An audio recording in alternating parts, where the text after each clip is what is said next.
Hey, wait, you. Yes, you. Did you know that you are crazy amazing? Well, if you didn't, we're here to remind you. I'm Katrina Carlson. And I'm Jefferson Denham, and we're here from the Crazy Amazing Humans podcast, where we highlight everyday humans doing crazy amazing things. People like you and me who give back, pay it forward, and make an all-around difference in their communities and beyond. From folks like Dr. Tom Katina, the only doctor for 1 million people in the Nuba Mountains of Sudan. To Jonathan Mooney, who went from an illiterate sixth grader to an Ivy League college graduate and is now one of the foremost advocates for those with learning differences. Every human being has value. Everyone has something to give, and they have a strength that they can use to better their lives and better the lives of others. But wait, there's more. We're also committed to bringing you the most practical and inspiring information to help you discover your very best self. Because the world needs the best of you, of me, of all of us, doesn't it? Yes, it does, Jefferson. So come join us, because no one should have to go it alone. And it's easy. Listen now for free on Apple Podcasts or wherever you get your podcasts. Right, and follow us at Crazy Amazing Humans on all social platforms. We'll see you there. Please listen carefully. Well, hello, universe, and welcome to the Optimist Daily Update. I'm Kristy Jansen. And I'm Summers McKay. And we are part of the team behind the Optimist Daily, making solutions the news. We bring you reader-funded solutions news every day in order to change the tenor of news media, social media, and the direction of your day to one focused on solutions. 7 days a week, we publish positive news stories written by award-winning journalists and delivered online to your inbox and through our social channels. And also, we are sharing these solutions in a commute-worthy, walk-worthy, home office-worthy podcast. Today is Thursday, the 11th of March, 2021. Hello, Kristy. Happy pandemic anniversary. Yes, happy pandemic anniversary. I think that it was a year ago today, or possibly tomorrow, that we all sat. We had pretty much the entire Optimist Daily team together, minus our customer service guru. And we sat outside and we had glasses of wine and we had like an all-day workshop. And that was a year ago today. Was it the 11th or was it the 12th? Anyway, it was the 11th. And then that evening they declared a pandemic. They declared a pandemic and we were like, yay. The best part about that gathering was that we were sitting around and it was like the Pessimist Weekly because it was like everybody, all of our writers and everybody, we just like turned on the tap of like everything you needed to say, we said, and not in an antagonistic way with one another, but we were just making, very pessimistic jokes and laughing. And humor, we reminded ourselves humor was really, really necessary. And thank goodness for humor from this last year. Yes. Because honestly, just being able to own our circumstance and approach with humor has been really critical. I missed the podcast yesterday because I had 743,000 million dozen things to do for moving. But I did talk to a friend in the morning and we were talking about how we'd made it through the last year. And for me, the Optimist Daily Update has fundamentally been a turning point for me personally in how we got through the last year. So thank you, Kristy. Thank you, Amelia. And thank you to everyone who listens to the Optimist Daily Update for giving us a reason and a purpose to do this every morning and, get through a super ridiculous year. So yes, it's been quite a year. I mean, there's nuggets of joy. And yeah. I mean, for me, the podcast has certainly been one of those highlights. I'm just so tired of it, though. I am so excited. Right. Not the podcast. You're so tired of. No, I'm not. I'm not tired of the podcast. I'm excited about the podcast. I am tired about this situation that we are living in. Yeah. The pandemic-induced captivity that we've all been forced to endure. Right.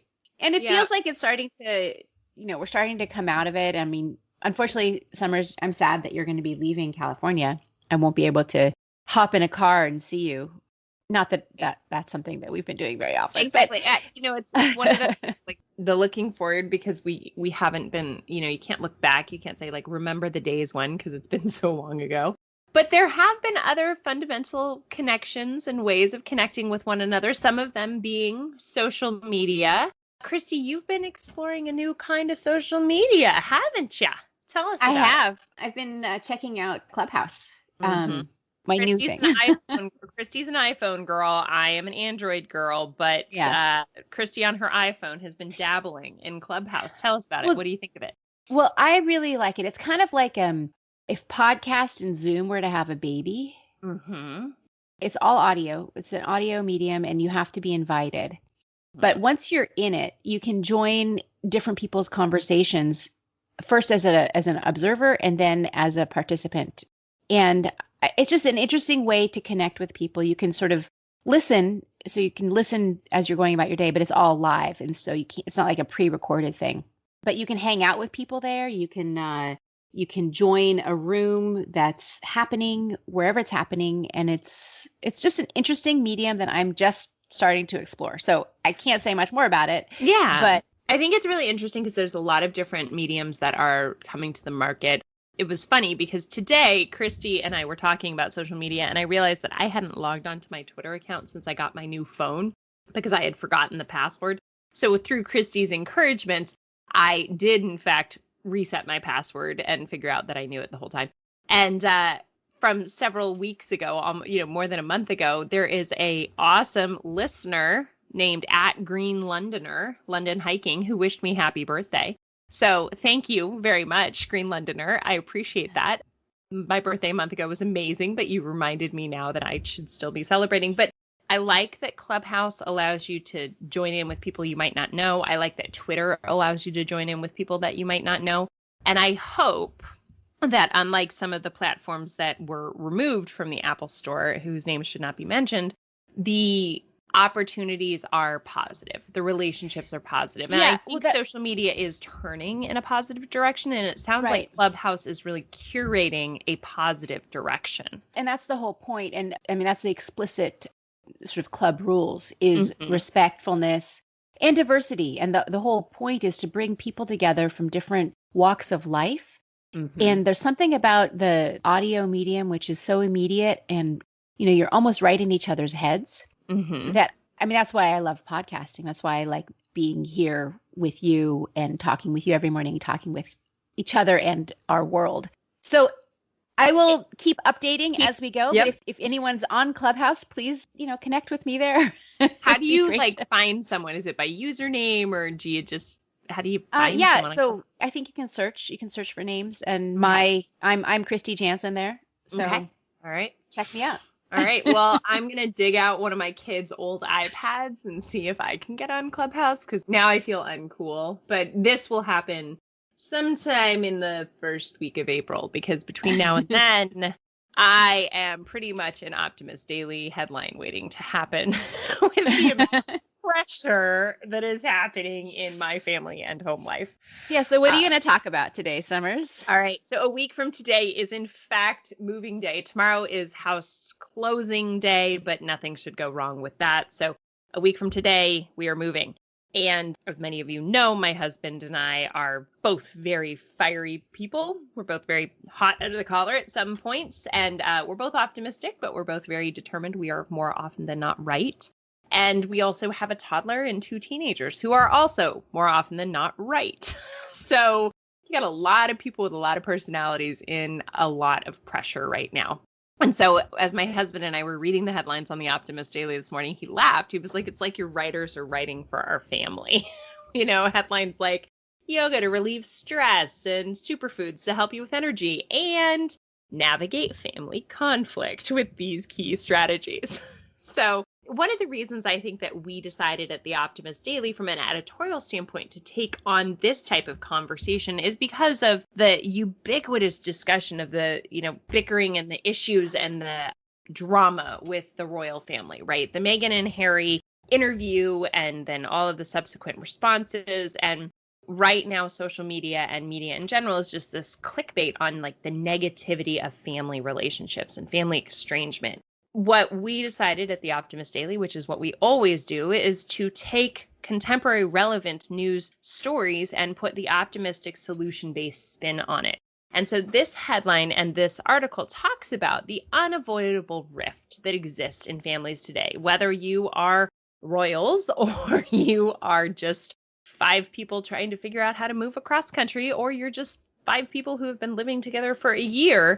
we are going to be in conflict. People are going to have issues with one another. The 4 strategies that they talk about in this article include acknowledging the offense, expressing remorse, the best apologies are sincere, explaining yourself. Now, explanations of yourself comes with not in conjunction with an apology, right? Like I call them explanologies, when you say, I'm sorry, but da da da da da da da. However, an explanation of yourself might be for the purpose of clarification, because many arguments are the result of simple misunderstandings.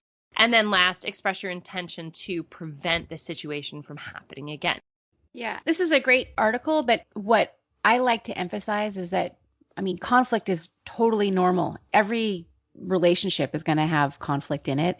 It's not avoiding conflict. It's figuring out ways to successfully repair. Right. Healthy management of conflict. And what I also like to think about is, what's the ultimate goal? Is the ultimate goal to keep winning a fight? What does it mean to win a fight? Right. What does it mean to win an argument? Who cares who wins? Because the end goal is to repair the relationship. And just reminding yourself that the end goal is right. Repair, is harmony, is peace, is expansion. One of the therapists I've worked with in the past has reminded us, like, do you want to be right or do you want to be in a relationship? Right. Yeah. And if the answer is you want to be right, cool, acknowledge that and stop trying to be in a relationship. But if the answer is that you want to be in a relationship, know that that is the goal. So yeah. I thought this was a really valuable story. It's timely. Timely, not only because of Harry and Meghan and the incredible drama and pain that they have experienced and their whole family has experienced, but also timely and relevant to the experience of those of us. All of us. In the pandemic world. Pandemic captivity. Exactly. None of us are our best selves, or at least I know I am not. And within my household, and even where I'm at now, enjoying more time with more extended family, everybody's edgy in ways that is unfamiliar to me. Yep. And just having compassion for ourselves and for our companions makes a difference, I think. This headline is important. It's important just to think about it. Now, what headline is also important to think about, taking ourselves out of family dynamics and into some sunshine? Yeah, so I chose a more worldly, maybe, headline. And a more technological, yes. So the headline I wanted to focus on today reads, Land-scarce Singapore builds floating solar farms to fight climate change. And this is in our energy section on the Optimist Daily.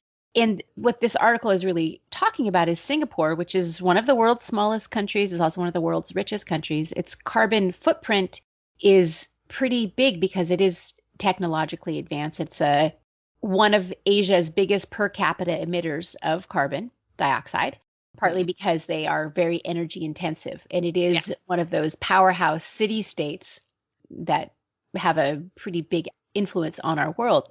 But the government is really working to move towards renewable energy. It helps them with their energy independence, and it also helps to lower their carbon footprint. Unfortunately, they don't have like rivers and mountains to like hydropower, or they don't have a lot of wind resources there. What they do have is sun, but they don't have a lot of land. So the solution that they're working on developing is creating solar farms that are floating off the coast. And this is an interesting avenue that's opening up in certain areas around the world where you have tremendous solar resources, but they're mostly over water. And so a newly built solar plant that this article focuses on features 13,000 panels. It has the capacity to produce 5 megawatts of electricity, and which means that the farm can power up to 1,500 apartments or households in a year. So it's a new frontier. It's a different medium for the solar panels to exist on. But I think that the more pathways we can develop to claim some of the solar resources, which is an abundant resource, it's just figuring out how to capture it and use it to generate the power that we need to like power a financial hub like Singapore. Right. Well, I think this is really interesting in the sense that, we've certainly turned to wind turbines in the ocean in order to generate power. And so recognizing that there are risks of solar farms and making sure, just as they have with the wind turbines, that they are not highly disruptive to the marine environment, right? Sure. So it's not borrowing from one to pay the other, but instead kind of coming up with a strategic decision on how to do this well. So I'd be very interested to see how it's done and kind of see the technology as it rolls out. Yeah, but this article doesn't go into it, but looking at using like freshwater resources as solar installation locations is another interesting idea, because part of what that does is it can cut down on the evaporation that you have. If you have a reservoir, for example, if you cover a portion of it with solar panels, you can capture that solar resource and also help to keep the water from evaporating. Right, water retention for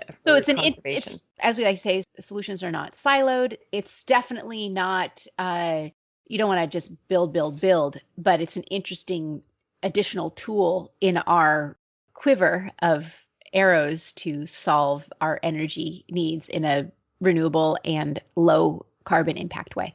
Well, thank you for picking this article, Kristy. I love it. There are also some other interesting tools on the Optimist Daily today. A headline that got me thinking about travel was that a school for female shepherds aims to revive Spain's rural villages. There is a headline about 36 endangered tortoises on Galapagos Islands being released. Hayek Hospital in Beirut is the first to go vegan. And then also user-friendly exercise apps that can significantly boost mobility for older and 43-year-old adults.